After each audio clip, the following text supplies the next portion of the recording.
Čau! Šodienas ieraksts. Uzminiet, kas tagad notiek. Amī, masāžiņa. Amī. Ko? Patīk tev masāžiņa?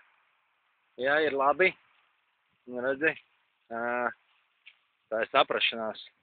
Saprašanās ar ceļabiedru. Nu, tā kā vieta izvēlētā, ko esmu izvēlējies, ir Mežmalā, pirms lielā ceļa. Mēs gaidām, kad norimsies transporta plūsma. Tad, esmu atbildīgs, jo tad diezgan daudz visādas lielās voškas. Īsti. Sasmērēja arī, es nezinu, vai Madars ir tas pats, kas šitas te vībotnes.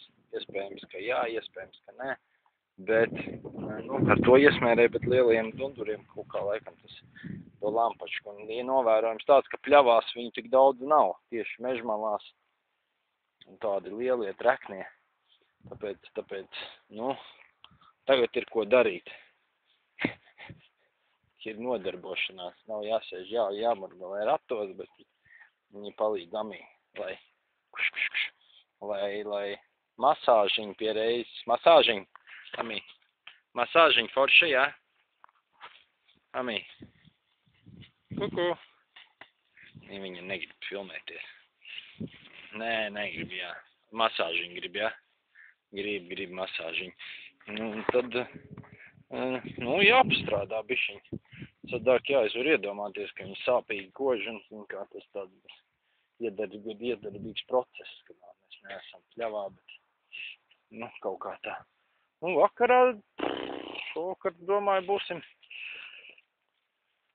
būsim cēsīs. Un tad pie cēsīm arī pļavā kādā paliekam pa nakti, un tad jau bīdam pēc tam kaut kā tā tālāk. Jā, labi, pagaidām. Čau, un tad jau uz sakariem. Labi, davai, jā.